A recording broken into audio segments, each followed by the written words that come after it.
fellas, let's go. Here we go. Big play. Trips open right, 334 stretch, Z post, X stop, on two. Ready? This is my dad's show. It's called the Quarterback Dadcast.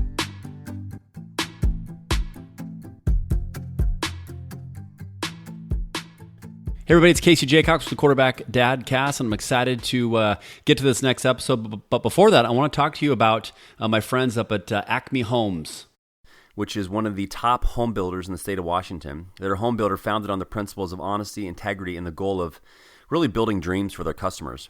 And what I love most about Acme is I know the owner. He's a former college teammate of mine, and he found the Quarterback Dadcast because of our friends up at Catch Sitka Seafoods, who've been a sponsor for us for now almost over a year.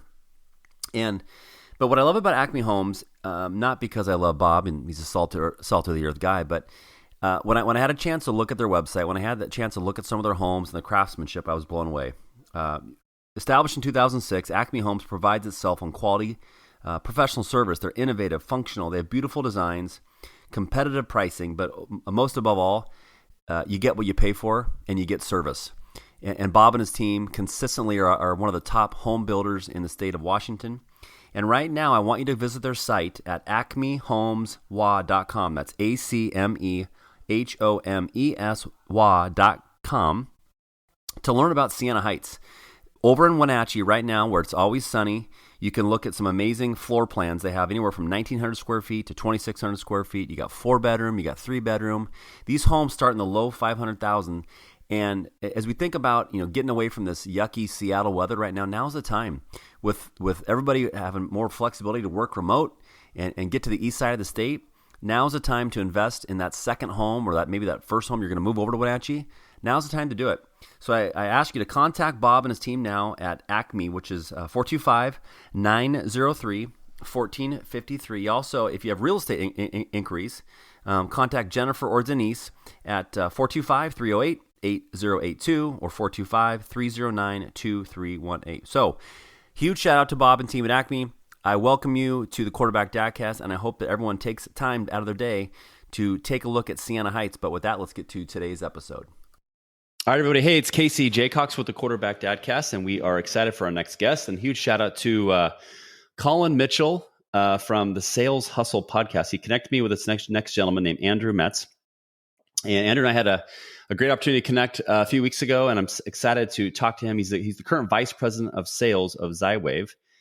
He is a big lover of dad content on LinkedIn, which I love that he said that. He also, in his LinkedIn profile, he talks about you either growing or you're dying, which I love that philosophy of life. But with all that said, we're not here to talk about that stuff. Well, kind of we are, but we're going to be talking about Andrew the dad. We're going to learn how Andrew is working to become the ultimate quarterback of his household. So with that, Mr. Andrew Metz, welcome to the Quarterback Dadcast. Thank you so much. Honored. And I'm so glad we got connected.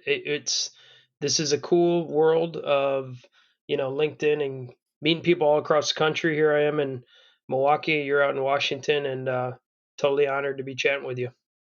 No, you bet, man. Well, before we get started, I always like to ask every guest, what are you most grateful for as a father today? Right now, I just thanked my wife for being an excellent teacher. She took on homeschooling of my first and third grader this year. Today's their last day.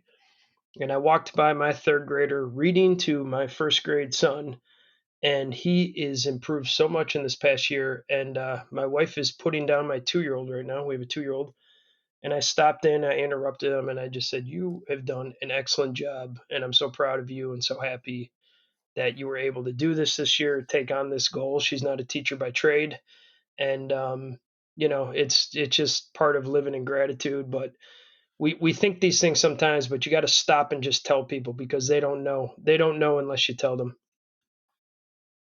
I love that, man. What you just did is a great example of difference between appreciation and recognition. Recognition, and obviously, in the sales world, is sometimes money, a gift, a reward. But appreciation just takes a mindset and a choice, and it's a simple gift that we can give anybody any single day. That's well done, and hopefully, people are getting that a light bulb. Like, man, I haven't done that in a while. But go do it. Go do it, everybody. What I'm grateful for today is May 28th. This episode will come out in later this summer. I'm grateful for my first Mariner game tonight. My son and I are going. He's a diehard fan. I'm going to call it no hitter. The Mariners against the Rangers. All right. We're going to set a major league record for 12 home runs in a game too All tonight. right. Love it. Big goals. That's think big, go far. Well, before we get going, how is your reading coming along? Is your son teaching you to become a better reader? He should. I was a poor student in high school and college for that matter. I had this like charming quality in high school that I think I had. I definitely had some kind of learning disabilities that went untapped. But it's funny you say that because I'll read to my books and and I'll read books to my kids and I'll like fumble words. I've never said I'm a strong reader. I told you before I only do audio books. Yeah. And my wife's always like, "Come on, Andrew! Like this is like third grade reading level stuff." So it's healthy for me too. It's good to pick up and read. But I am a lifelong learner, just not a strong reader. But I'm still working on it at age 37. You could still learn for sure. 100%, man. Well, you are part of the inspiration. I'm currently on chapter 5 of producing my Audible. Yes. It will be out. So thank you for the push. You were just one of the many people that said, dude, I'd love to read your book, but I'm an Audible guy. And for some reason I was fighting it, and now it's in production as we speak, and I'll make sure I let you know when it's out. So thank you for that push. Customer, get me on the pre-sale. Get me on your pre-sale. I love it, man. Well, tell us. So you talked a little bit about your family, but talk a little about your wife, your kids, boys, girls. How long you've been married? Their ages. Just what does life in the Metz family look like right now? Yeah, it's cool. Life is good. I'm married to my high school sweetheart. We've been together for 20 plus years, and I'm 37 years old. So you can run the math. A long time. And we have 3 children: a 9-year-old boy, a 7-year-old boy, and a 2-year-old girl. So. And we had a big gap there, and it's cool. It's fun and wild. And this past year we decided to homeschool, and that's changed the dynamic. And for the first time in my career, I've been working from home, and it's kind of something I wouldn't trade for anything. I just kind of did the office thing for a long, long time, where I left at 7 and came home at 5, and then I was a traveling sales guy, so I spent a lot of time on airplanes and hotels, and really being at home every single night for the last 15 months has just been incredible. Tell me the biggest shift you and your wife had to make with you being around so much, because I know I've talked to some dads who travel. I'm one of them. Yep. That when talk about how that shift was, and what was the kinks you had to work out. She loves it because I try to be as helpful as I can, even in little pockets. And we got a puppy, and it's like taking the dog out. I've been able to put my daughter down a lot of times midday if I don't have meetings, and I've just kind of being my third kid and having a 5-year gap. I've just really cherished those moments, and I just appreciate it more than I did with the first 2. So she loves it. One thing that has been a change is my language is poor. That's something. A lot of 4-letter words thrown around in my world. And it's just kind of who I am. I'm kind of unapologetic for it, but I've had to put up soundproofing in my office. It looks like a recording studio in here, to try to muffle some of the adult language that goes on in my world. So it's something I kind of work on. And then sometimes I'm kind of big into, the word authentic's used too much, but you see what you get. I don't have, I'm pretty much an open book, and, that's just, I talk the way that's comfortable for me. And, obviously I'm appropriate when I need to be, but that's been one change, where it's like the schoolroom's outside my wall, and it's like my 7-year-old sat on the couch one day, and I walked out of the office. He's like, "Dad, you said 6 swear words." And I'm like, "Oh geez, I gotta clean this up." So there's some humbling moments, and, we've talked about language, and this is how adults talk to adults sometimes, but it's not so maybe there's a learning lesson there. Maybe someone's listening saying, "Well, stop swearing." And, part of me is like, they're getting a little insight into my world, good, bad, or ugly, I guess. Well, I have the ability to check this little box with an E for explicit. So if you feel obliged to drop an F-bomb or an S-bomb, the world is your oyster. And now I truly know why Collin introduced us, because that guy's he's like a sailor. I mean, he's like a truck. I mean, like, you want to talk potty mouth. And so does he have the sign that says "get shit done" or something in the background? He does. Yeah. He does get shit done. Yeah. To me, it's honestly, it's not forced, but I get passionate. I'm a sales guy, and we're selling remote, and I'm a sales leader, and so to me, I've actually read studies on that, but that people that swear specifically in presentations, I mean, certainly could come across tacky, but there's a lot more trust the audience has, and to me, that's the whole game. It's like, does Casey trust that Andrew Metz is going to be honest and truthful on the podcast? Do people I'm leading trust that I have their best interests at heart, and does the prospect trust that I'm being an honest salesperson? So I do think there is something to language, and I understand why it's a turnoff. And like, I'm not saying it's appropriate for kids, but hey, man, it's kind of partly what comes with me. So it's some of my baggage, I guess. No, I hear you, and it's funny. I was talking to a executive CEO of a company yesterday in my kind of sales consulting game, and I had. I mean, out of the gate, it was like we were related.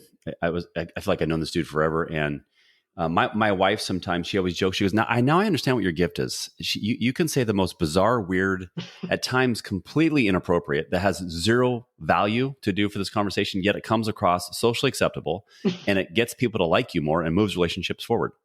It's a Now, good I don't trait know to if I'm have. I don't know if I'm going to put that on a resume, Right. but I think I'm like you, brother. It's like, I heard a guy named Mike Robbins speak. He said, the number one reason to be yourself is because everybody else is already taken. Absolutely. That's it. It's easier to and be yourself than anyone else. 100%. Well, I want to hear, what was life like growing up for you, and talk about how your parents impacted you, mom and dad, and how did that influence now that you're raising your three kids? Yeah, that's a cool question, because my oldest is at the crossroads where I was 8 or 9 years old was the day my parents told me they were getting divorced. And I remember exactly where I was sitting on the couch, and I didn't know exactly what it meant, but I had a brother that was 5 years older than me. And I remember him starting to cry, and I was just like, oh shit, this must be a big deal. You're trying to process it in your 8-year-old brain. And that set my life on a new trajectory.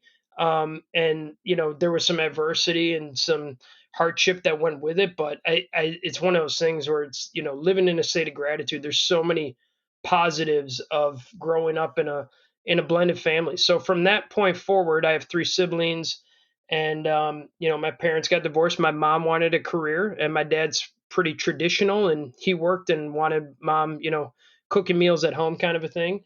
And he wanted her around, and she started her career right after that. My mom is 71 years old. She works like 60 hours a week. She's an author, speaker, and she's Wow. pretty. She plays a big part in our community out here in a church, but she's kind of nationally known, and she's a columnist, and so she is an inspiration. I just told my mom the other week, and this is a weird thing to say to your parents, but I just said, I said, I'd never tell you this, but I just admire the hell out of your work ethic. I mean, she's 71 years old, and she's still very passionate to serve her community, her people, and she's a leader herself. So we talk about leadership stuff. So I'm fast Can we give mom some love? What's mom's name? Her name is Dr. Kathy Amity. She got her doctorate in her 60s, and it's spelled How do you spell last name? Amidei. She's in the religious education space. Yep. And it's just one of those things where you're 8 years old, you don't know anything, but I definitely I remember being a pretty normal childhood. And then my mom started her career, and I had two older brothers, and they kind of raised me to some degree. I mean, my mom's a great mom, but she was off doing her thing, and she would work nights, and my brothers would do the dinner and stuff, and we'd get into trouble sometimes. I'm 10, he's 15. It's kind of one of those ages where kids can kind of, and this is the 90s too, it's different now, but it was like kids could kind of be left at home to figure it out for themselves. And I actually attribute those years to kind of my independent nature now. I really think I'm a free thinker. I don't sit around and wait for permission. I just kind of go make things happen. And I've always been able to have conversations with adults, I think, at an early age, like just have mature conversations and kind of know what's the right way. And I think a lot of that's a part of it. And a couple of years after that, both my parents got remarried, and I really spent the bulk of my middle school and high school years growing up in a blended family of six. So I was the fourth out of six, and I always joke around. That's how I ended up in sales, because if you're the fourth out of six kids, you're dying for attention, right? And it's like you got to figure out like you got to be a comedian or like figure out a magic trick or something. And um, I think I found out early on that I definitely had a competitive spirit. I'm not a big guy. I'm 5'8", but I've always kind of embraced the scrappy guy mentality. And I was voted best athlete of my high school class of 360, and I played football and ran track and basketball and stuff. So I was a good athlete, but I was an undersized guy, so I always had to work harder. I was envious of the 6'3" guys, but to me, I You're think that's six, what's but that? you're 6'1". You're 6'1" in the program, though, right? Exactly. No, this is a funny story I've never told. My senior year, and we played in a big conference. I played against two NFL players in high school. Nick Hayden played in the NFL for 10 years. I played against him at Arrowhead High School in Wisconsin. So we were in a big conference by Wisconsin standards, right? But I literally, I remember, and I told my wife this story recently. I put weights in my pocket for the weigh-in my senior year because I was so like worried about how small I was. And I remember putting weights in my pocket. They were like ankle weights that I put in my pocket, and it moved me from 160 to 170. So in the program, Andrew Metz was listed at 170. So Love it.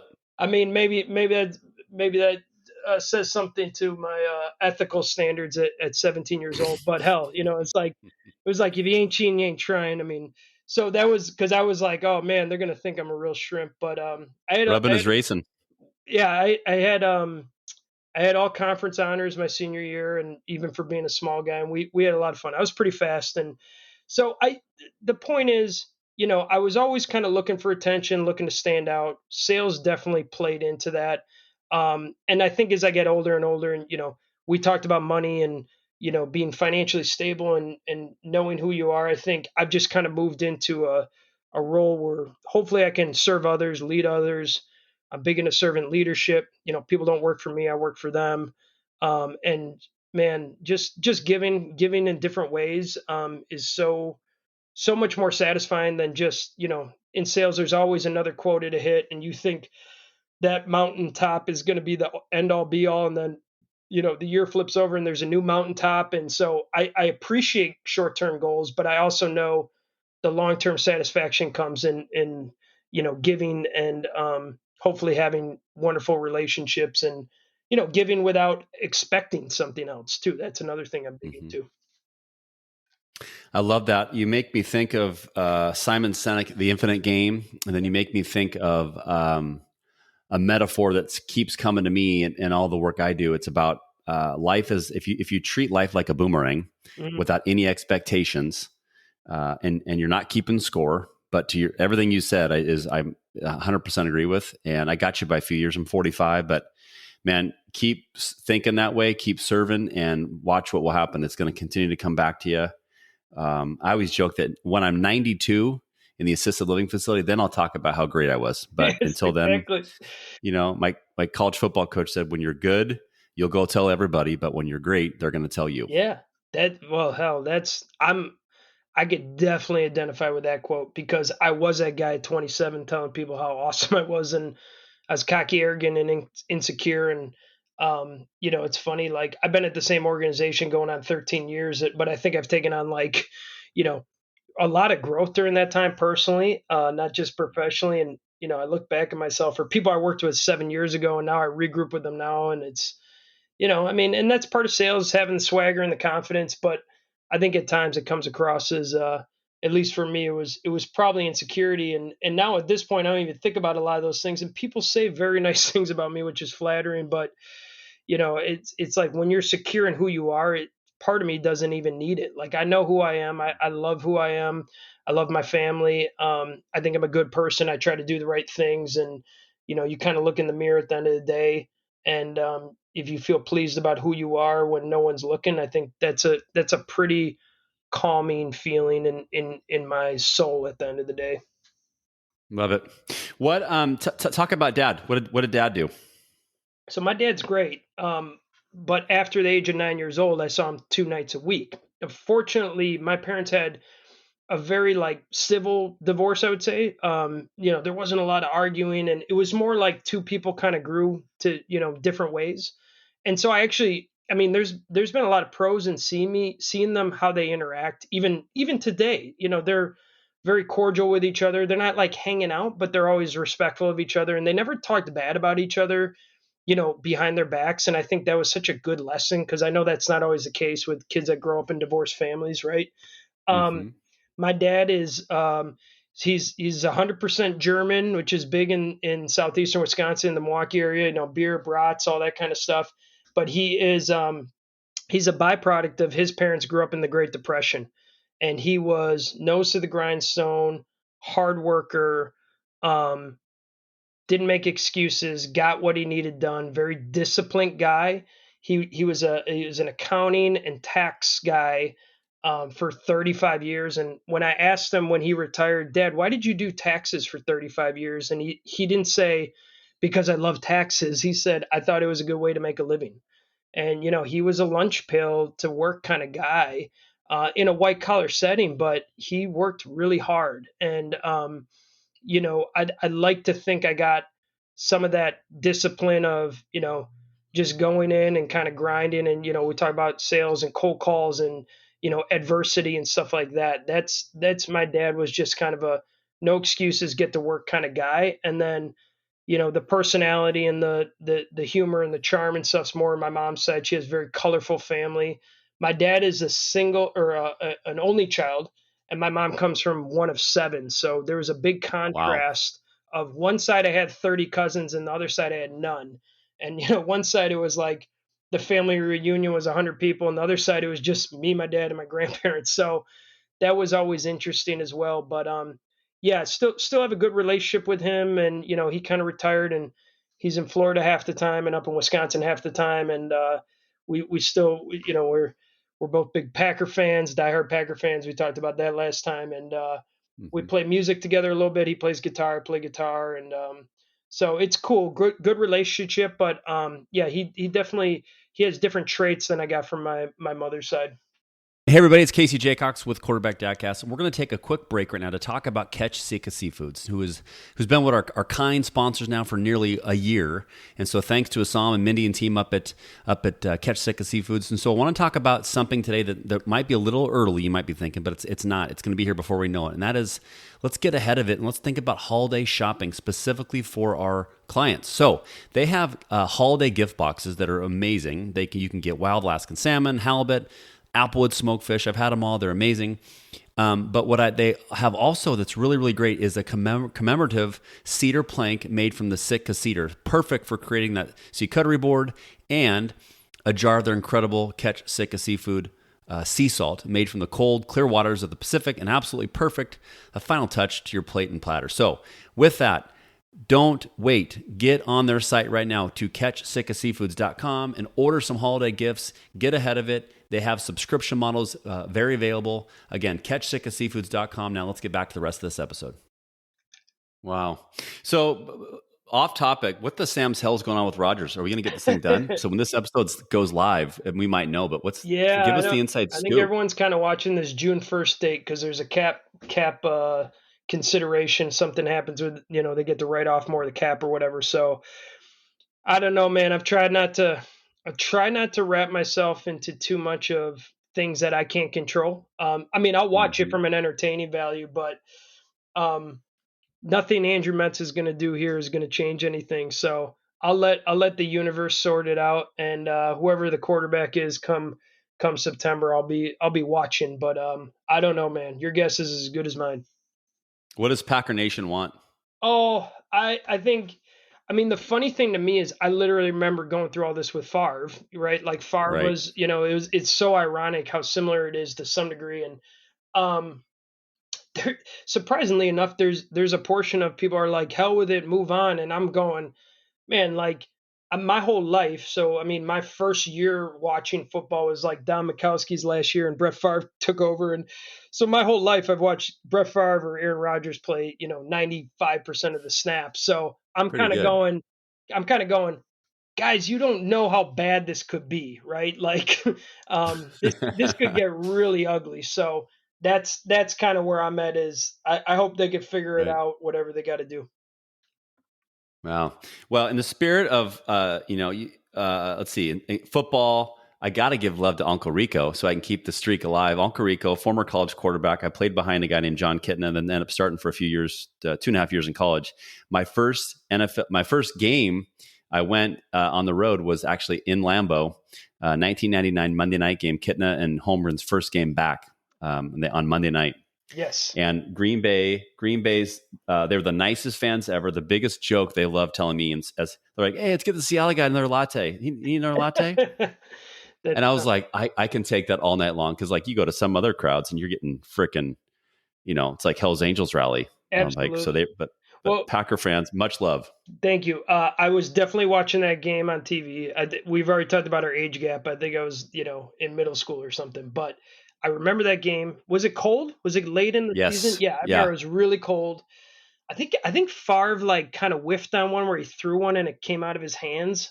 I know. I'll fact check that and send that to you. That's what my memory serves me. But yeah, Packer. The cool thing about the reason it's easy to be a Packer fan, especially in Wisconsin, is you go up there and it's a college town atmosphere, but it's a pro team, and there's no owner. In fact, my dad has a share as an owner, as a Packer owner, and he gets invited to the share meetings and stuff like that. But how cool is that? You just don't get that in pro sports. Everything about Mm-mm. pro sports is like distasteful at times. It's overly corporate and all the money, and you go there and it feels like it's a city of 100,000 people and everything shuts down on game day and it's just a big party and they're nice people and it's fun. It's an awesome experience to go to Lambeau, that's for sure.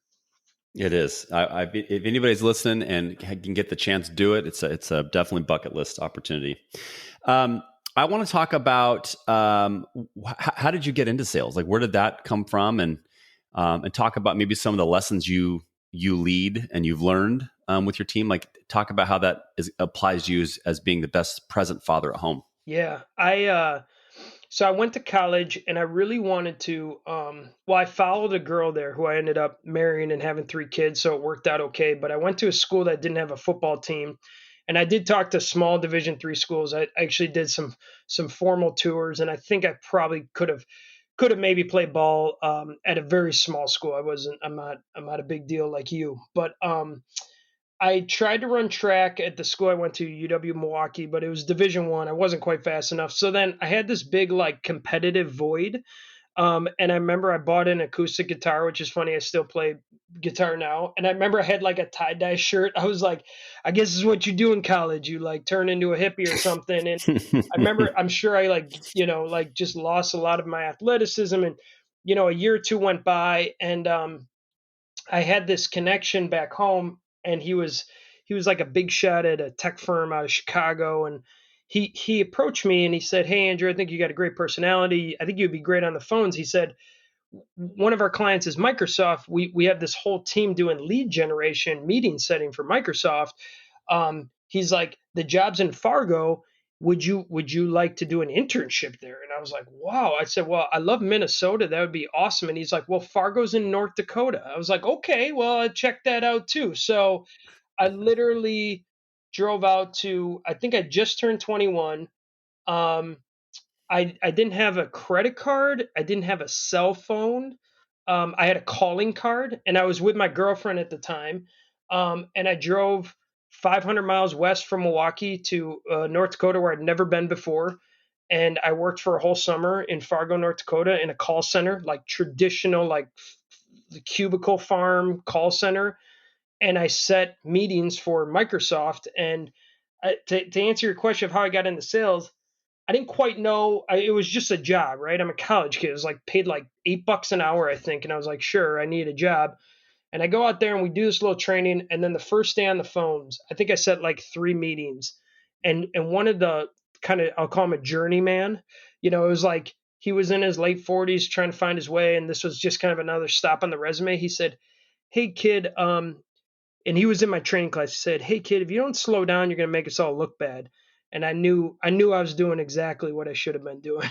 And I just put the hammer down that summer and I loved it. It relit my competitive fire that I missed from athletics. And it also gave me a lot of attention, which, growing up in the blended family, right? That was another thing. So I kind of got it. And I was just quick, like verbally, right? Quick on the phones, quick to make a joke, to recall something from 1 minute ago. And so it was like all my verbal skills that, I talked about not being a great student. I didn't read well, but I could kind of talk my way out of things and kind of move fast and quick. And when you're cold calling, and it's like, I always say cold calls, you have 5 seconds to keep them on the phone for 30 seconds. You're trying to keep them on for 5 minutes to set the 1 hour meeting, right? So it's like move. Hey, before you hang up, let me ask you one question, that kind of a thing. So I really honed in my craft, cold calling, and I did a couple jobs out of college, all sales, cold calling type stuff.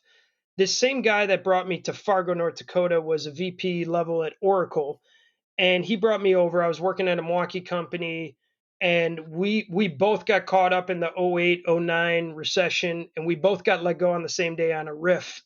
And it was on my wife's birthday, actually.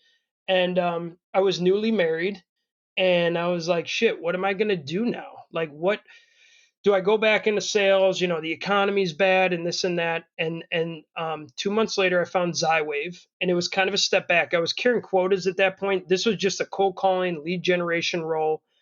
And I decided, you know what? If I'm ever gonna be good at this, now's the time to do it during a down economy and people don't want to take meetings and spend money, right? So I went to Zywave, and I spent 2 years cold calling. And 6 promotions later, I'd now run a sales team of 27 people with 3 regional managers. And I just have a lot of street credibility because I started kind of at the lowest rung on the sales organization, and moved my way through the ranks. Wow. Tell me the hardest part about being present as a sales leader, specifically now that you're home and being able to shut work off, but still be the best dad, best husband for your wife. Yeah, that's a good question, and probably something I could be coached on, because it's always here. Because it's always, I always say, like, my computer's always docked, and there's always dings and IMs and emails, and right.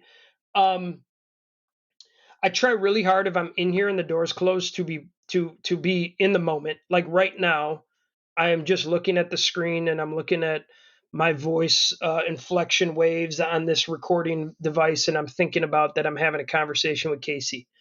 When I go outside, I try really hard to, the dings will happen and I will get back to them. But I am helping my son read. I'm putting my daughter down. I'm eating lunch with my family. I just did that right before we came in. And, it was 12 minutes. It wasn't like we sat down and had a leisurely meal, but I looked at them and asked them what they were finishing up on their last day of school. And my daughter asked if the dog, if mom, dad, or the dog was going to put her down. And I said, well, your mom's going to put you down. Just funny things like that. You just got to slow down and observe it, right? Because it moves so fast. So I have this kind of wisdom of having a 9-year-old, where this isn't my first rodeo. And I think the first year of my 9-year-old son's life, I was traveling 2 to 3 times a week in airplanes, and, often hotel rooms. And I know for sure I missed a ton. Like the first day he walked, I was in Minnesota or something, right? So I think just enjoying that, knowing that I'm home and I get to kind of have my cake and eat it too, which is, play a big role, play a big title, whatever, make a lot of money for my family, but also just go and physically be present with them. It's just a beautiful thing. So I struggle with it at times. I mean, there are times where I'm on calls, and like my kids are like, can you hang up the phone and, go jump on the trampoline with us out back? And, and that's a fine line, right? Because it's like, I got an obligation here, and I have a big team. Anyone on my team calls me up. It's not some ivory tower bullshit. Like, I have relationships with all these people because I've been a hiring manager for 8 years. So I hired a lot of these people, and their whole career I've been a leader, either director or indirect with them. And that's awesome. Like, by the way, that creates huge loyalty within the organization for my team, which is awesome. But it's that balance of like, where do you spend your time? And, it's that kind of quality time thing and everything else. And also giving, not like being out on a call with my kids and giving half attention to my kids, half attention to my right earbud, but like trying to give all my attention to one or the other. Yeah, it's good, man. I've talked to a lot of dads about being present, multiple episodes, and that can be a gap for a lot. I mean, not just dads, but anybody. Yes. I part of the work I do also. I'm a mindset coach, speaker for a company called Limitless Minds, and just recently I spoke with a large insurance company. We had multiple sessions with a lot of their sales teams, sales leaders, and Trevor Moad is one of the partners of this firm called Limitless Minds, and he's Russell Wilson's brain trainer and mental performance coach. And um, science says on average we have 60 to 80,000 thoughts a day. 80% of those are negative. Mm-hmm. People talked about, oh, I'm really good at multitasking. No one's good at multitasking. Right. So you make me think of that. The other thing I think about is the gift of listening, not hearing, because hearing is subconscious. Listening requires put the phone down, everybody. Yes. Look intently in someone's eye with curiosity to listen, to learn something, not listen to persuade them or tell them about how cool you are. And as I'm sure as a sales leader, that probably speaks to you. But like for dads at home, like it's about them. It's not about us. And Yes. and one thing, Andrew, that's came to me as your kids will get older, this probably will resonate with you. But it's so important to love our kids where they are, not where we want them to go. Yes. And I have to tell myself that all the time. And as all the adversity that you ups and downs you've been through, like the kids have to experience that stuff. And we had some adversity this week for our family with my son. It was tough to see, but it was so fun to watch how he bounced back from it. And those are the and it's created some amazing conversations. And I think I told you this before, but I'm a big believer of the TED-based philosophy. I got taught this, which is tell me, explain, describe. You want to change the game with your kids. Watch the questions you ask. And if not, hey, do you want to go to this? Or how was school, bud? Or did you have fun? But tell me about the best part of your day. Describe why you like this versus that. It's gold, dude. It is absolute gold. Thank you for sharing. It is gold. Well, I think you hit on something that I think about all the time is it is so healthy to have them stumble and have adversity. And it goes so against our DNA. You just want to protect your kids and you want to shelter them. Right. But we both know it's not going to create a good product if they live in bubble wrap or they never get their heart broken. Or, my kids we're not doing a ton of sports, but they did a little running series, and my 7-year-old got 7th overall, and my 9-year-old just missed out on the places. And I was like, I told my wife, oh man, I wish Mason would have got in there, got the medal or whatever. My wife's like, this is good for him. And I'm like, you're right. It's like, right. He tried his best. It wasn't good enough. That's life. That's everything in life, and it's all about your effort and how hard you try and, being respectful. And then you just let the chips fall where they may. And I think to your point, it's like, it is hard to see your kids stumble and to be patient and, but that's what they need, because it's interesting. I was thinking about you, and we're talking about finances off the air, so to speak. And you've obviously done so well for yourself. And one of the things I think a lot about with really successful people is, they're creating a different environment maybe than they grew up in because of their success. And then you kind of wonder, does that perpetuate the same work ethic and everything else, right? I talked about my dad his parents grew up in the Great Depression. Well, they grew up real differently than I did, right? And, that's something I challenge with. It's like, man, I don't want everything to be too easy. So we do put expectations on and make them do things, and they're very active, and we make them go outside. And, at some point I like it. Like, I'm a runner, and my kids wanted to start running with me, which is awesome. But my big thing as a salesperson is I want them to want it. I want them to buy into it, as opposed to me going, we're all going to run. That's not a cool thing. But they're talking about running a 5K with me. They came with me, and they crossed the finish line of my first marathon I ran last fall. And that was really special. And they got to experience me training and being gone and all that stuff. And, I want that to be impressionable on them, as far as I have a goal. There's going to take some sacrifice. It's going to be hard. And I don't always, sometimes I could go run 8 miles in the rain or whatever, but this is the goal. And, if I just say, hey, you guys got to go out and run, and I can't want it more than them, is what I'm trying to say. Like, they gotta want it. Yep. That's going to be something you're going to remind yourself and your wife often. And someone who had the success you had in high school, a little Uncle Rico moment for you, Yes. and the beautiful Arrowhead High School. Uh, you'll find that you know what it took to do those things, but they're going to have to experience that grit, that drive on their own. Yes. And I'll tell the story real quick if you want, like the adversity. So my son's been, I'd say, above average athlete. Mm-hmm. I bet. And he's a really good golfer. He made varsity as a freshman. So he hasn't really experienced adversity yet. Yes. And this week he had his first high school basketball game. He's on they call it the C team, which is the freshman team. Okay. And 12 kids on the team. And the very first game, they ended up beating them by 17. 11 kids got in. One kid didn't. My son. That's tough. What, you know what? It's so funny how my mind was. I think just coming off this neutral thinking, which we teach at Limitless Minds, and I was like, what an opportunity. It was like I was almost like a spiritual moment for me. I was like, man, thank God for thank you for giving me this mindset right now, because this sucks so bad. It's painful to see my son have to go through this. Yeah, I feel bad for him. However, we're not going to make excuses. It's not the coach's fault. Instead I said, man, I loved your body language on the bench. I love you stood up. I loved you high-fived every teammate that came out. Yep. I'm not going to say anything to the coach. It's not my job.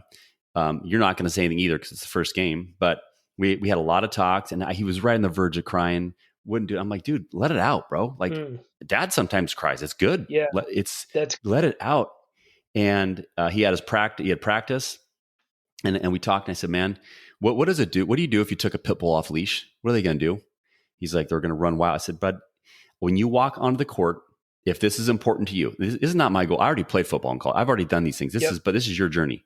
If it's important to you, be a pit bull today and sprint like you've never sprinted. Yes. And just be a psycho. Like, what the heck did Ryder, was he on Adderall? Like, what's wrong with him? Right. And I mean, he had a game yesterday, ended up playing 8 or 9 minutes, but I think the work he did, and when he got in, he played really good defense.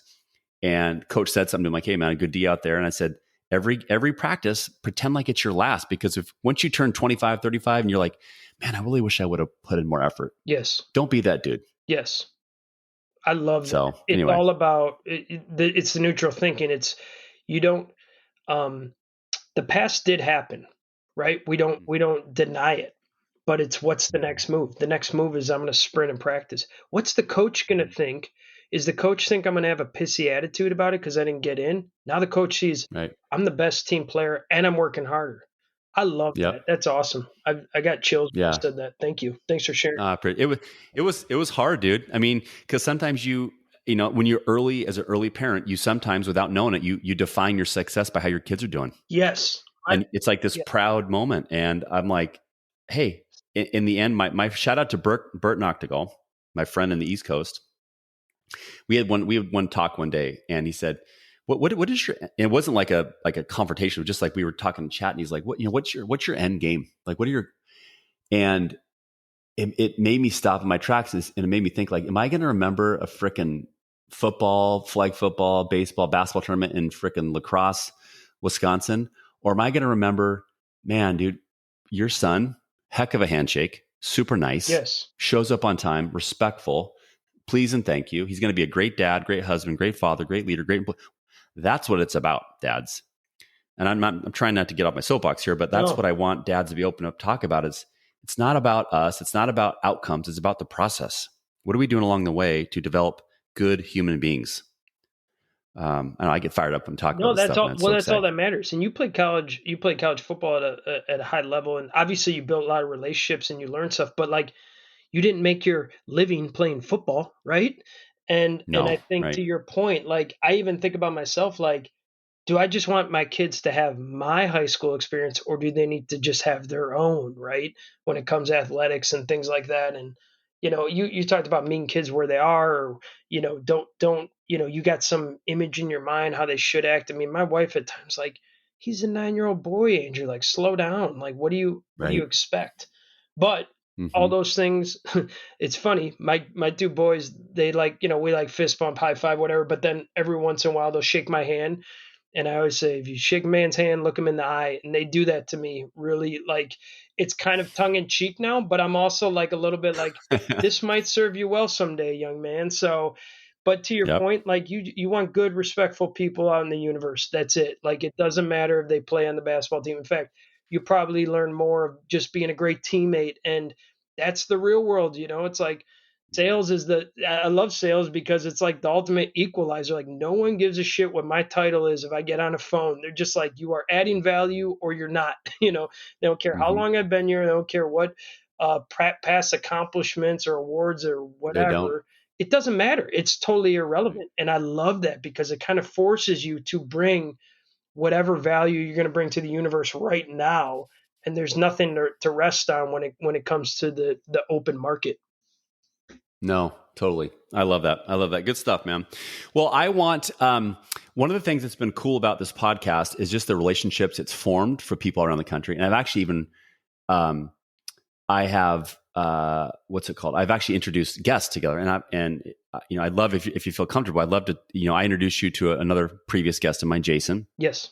and you shared with me about your journey of sobriety, which I know there's over this last year during COVID, I think 99% of America would be lying to themselves if they didn't drink too much. I got out just in time because it would have gotten wild, I think.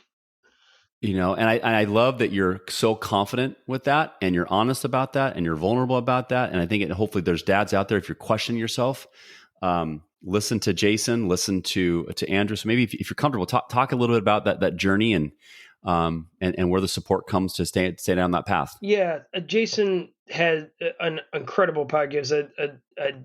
Once you're done with this, go listen to Jason's episode. It was phenomenal, and I think my story is different in the fact that Jason was pretty deep, and I won't share his story, but I would call him at a different level. And my thing was more of my wife didn't threaten to divorce me, or I didn't get a DUI or anything. I'm not talking about Jason. Sorry. I'm just saying in general, people kind of wait for these rock bottom moments for shit to get really wild. And then like, Yeah. there's gotta be some intervention. And for me, it was kind of this internal, and I'm, Milwaukee guy, 3, maybe 4 beers a night. And then, on the weekend, it just starts earlier and it ends when it ends kind of a thing. And, it was just a habitual drinking thing, and it was the one thing in my life that I really didn't like about myself, that I wasn't proud of. That sometimes it was like you shotgun a beer in the garage and you just toss it in the recycling bin before you walk in, kind of it. It's just like little behaviors that you go, it's you could kind of chalk it up as like an eye roll thing, but you could also go, well, why is this, why do you even need to hide it, kind of a thing, right? And Mm-hmm. I think for me, it became a habitual thing that actually I thought about. I don't get much satisfaction out of it. It was just something I had to do every day. Almost like maybe people that smoke cigarettes, they go, I don't really get anything out of it, but it's just something I do. I smoke 6 cigarettes a day, but they don't want to, kind of a thing. It was a similar, it wasn't just a social thing. It was something, and my wife hadn't drank for years. She had kids, breastfeeding, whatever. She stopped, and then she was never a big drinker. So I find myself like the only one in my household drinking. And the other thing is, come home from work, it's 5 o'clock, and I would have a beer in my hand a lot of times until my kids went to bed. And it dawned on me that sometimes I'm out the door before they wake up, and I'm like, man, the majority of the time they see me, there's a bottle attached to my hand. And you think about that. So some of it was, health wise, some of it was lifestyle, some of it was trying to be a good role model. And I could tell you, like, the journey was just unbelievable. I ran, Mm-hmm.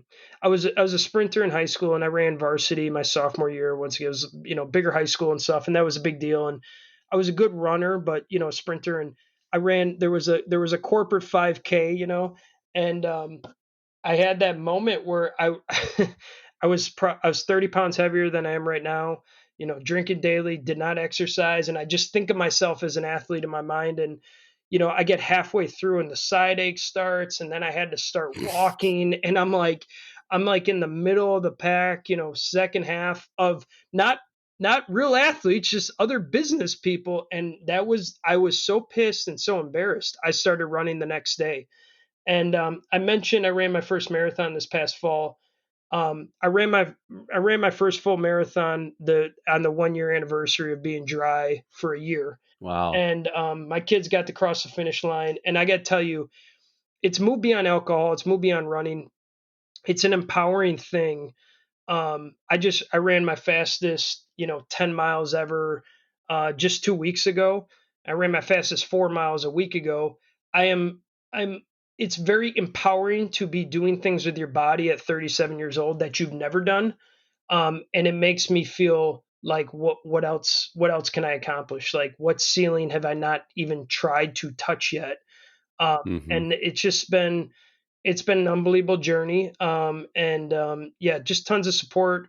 I've kind of moved. I'm about, I don't know, uh, 20 months dry or so. This fall will be 2 years. And it's definitely something I don't think about as much anymore. Still in a social setting, but the more people around me that know, the less anxious I felt about it. But I've talked about it on LinkedIn, and I've had a lot of people come up to me and say, "Hey, I really admire you talking about this. I've started drinking less. I've even had people say I've stopped drinking, which is awesome." And to me, it's not necessarily about alcohol, but it is about, if there's aspects of your life you don't like right now, you are empowered to, write the next chapter, and it can start right Hmm. now. And I encourage people to, um, don't wait for the rock bottom moment. You can improve who you are right now, and that's kind of where I was at.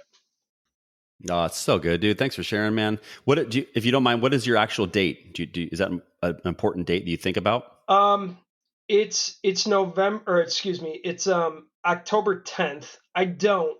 So one of my things, and I don't have like formal training. Like I listened to JC did all this outpatient. I was like, oh shit. And once again, like maybe I wasn't that deep in the game or whatever. Like it didn't require medical attention, but I try to think less about, like, I'm not in AA or anything.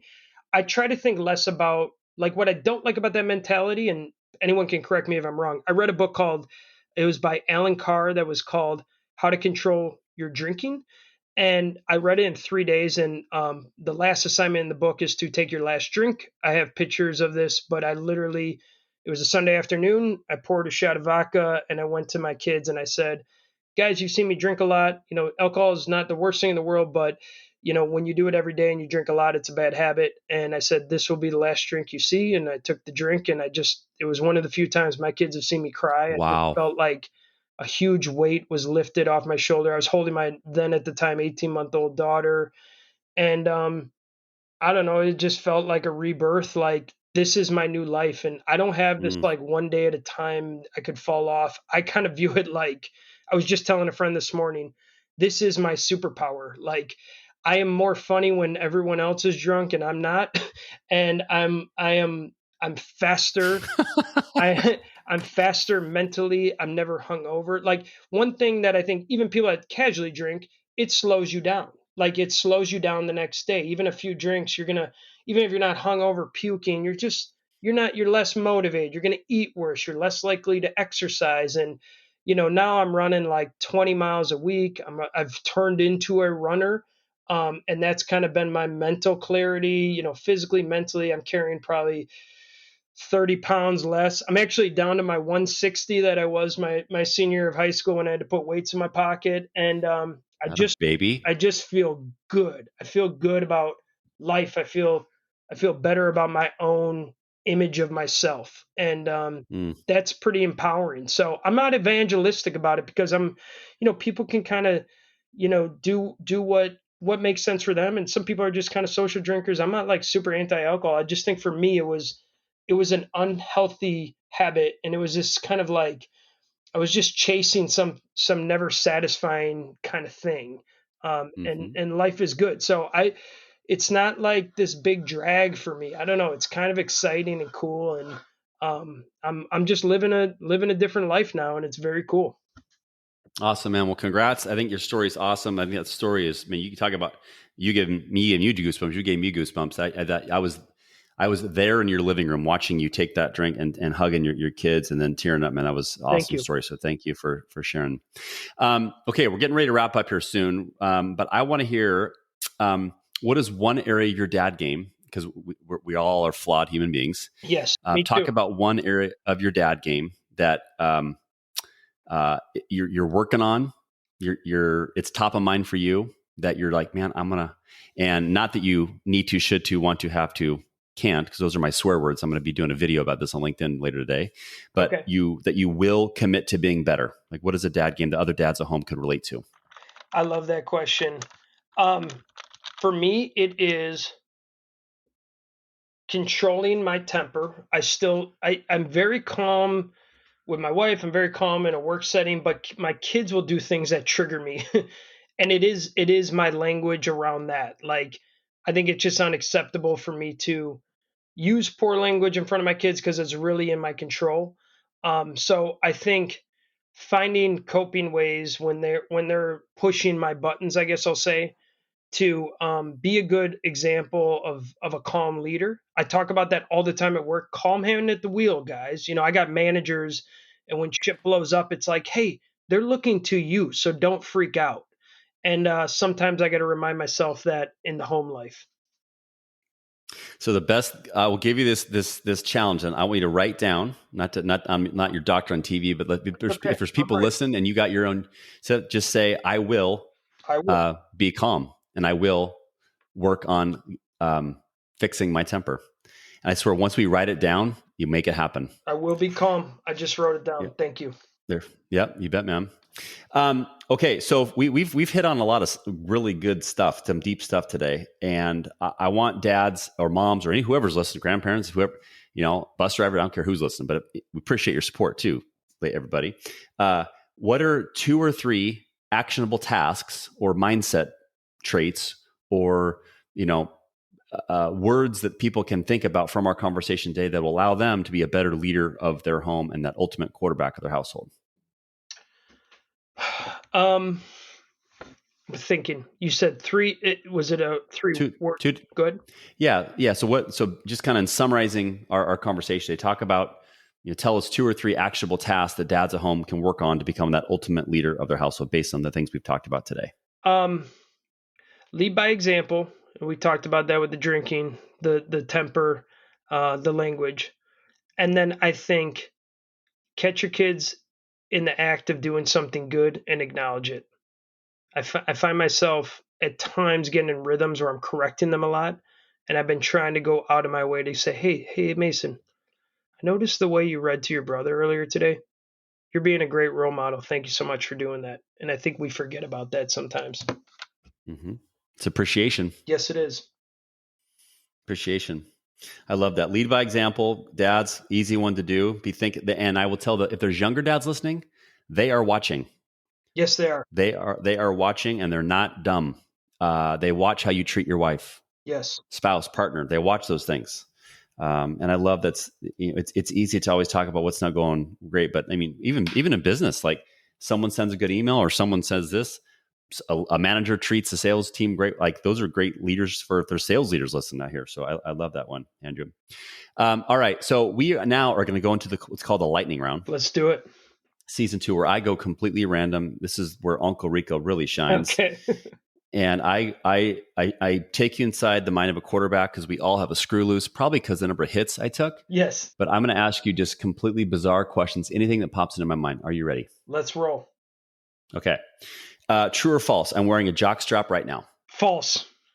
You're correct. Okay. Good job. Last book you read? It Takes What It Takes, based on your recommendation. It was awesome. Trevor Moawad. There we go. If you're booking a vacation in the next 5 minutes, where are you going with your family? We're currently trying to book a house in Florida for the month of February. So we are actively looking at trying to find a long-term rental to get the hell out of the snow next winter. Sounds outstanding. If I were to go on your phone and the last song you played, it would be what? Oof. The Doors, Roadhouse Blues. Wow. True or false? My ringtone is Earth, Wind, and September by Earth, Wind, and Fire. True. Bingo. You're right. If you were to star in a sitcom, specifically a 90s sitcom, which one would it be? That's a good question. I'm younger than you, so the 90s to me is like the first thing that comes to my mind is Saved by the Bell. There we go. Who are you, Zach? Yeah, I want to be, but I'm probably 3. So rest in peace, by the way. Yeah, he passed away. Absolutely. He was a Wisconsin native, or he lived in Wisconsin at some point. Whitefish. I'm going growing pains for me, Michael Seaver. Like it. If I was to go to your house tonight and you're cooking dinner, what are we having? We're probably grilling burgers tonight. Sounds good. Sounds good. And if you were to tell us the best piece of advice you've ever been given in your life, what would it be? Take other things seriously, but don't take yourself too seriously. That's good, man. I will tell you that. Let's end the lightning round on that one because that's a great answer. I, as someone who had a lot more success than I thought I did at my former company, K-Force, and people who think they're that important, we're not. None of us are. Correct. And I always tell myself when I sense people are thinking their shit doesn't stink and they're the best person, or I say, hey, I'm gonna make a quick phone call to you. I'm gonna call. I want to make sure my phone's working. And I'll say, hey, I just dialed your number. And they're like, what? I said, yeah, you pick up. He said, it's not ringing. I said, I dialed your number. I dialed 911. You said you're that important. Exactly. And they're like, haha, funny. I said, listen, I'm not trying to be a dick, but the point is, I don't care how great you are. You're great for 1,440 minutes, and then that clock resets, and then we gotta go back. And how are we going to be great tomorrow? And that's why I love your line in your LinkedIn first sentence. It's either you're growing, you're getting better at something new, or you're dying. And I think as dads, what great advice, right? You're going to have bad days. Yes. You're going to be a shitty dad. You're going to be a shitty husband. But do you have the strength to say, I'm sorry, I was not my best version of myself? And man, when you do that, what a gift. What a gift you give your kids. What a gift you give yourself. What a gift you give your spouse. So you inspired me to say that, Andrew. If people want to learn about you, they want to learn about some of the content you're sharing, they want to learn about your company, what's the best way people can do that? LinkedIn is the platform I'm most active on. I'm pretty removed myself from social media just for my own mental clarity. I do love LinkedIn. I use it quite frequently to interact with candidates and just other networking opportunities. So find me on LinkedIn, Andrew Metz. Shoot me a note, and I'll definitely connect with you. And if I can help in any way, I will. I will make sure that is in the show notes. I want to say thanks to all of our sponsors for your continued support of our podcast. I want to say thank you to our all of our listeners. And if this episode has spoke to you, please take a minute to leave a review, like it, subscribe to the podcast, or even share it with a friend or family member that you know that could benefit from our conversation today. Lastly, Andrew, I want to say again, thank you so much for your time, and in true Packer spirit, go Pack, go. All right, go Pack, go. Thank you so much, Casey. I appreciate it. You bet, buddy.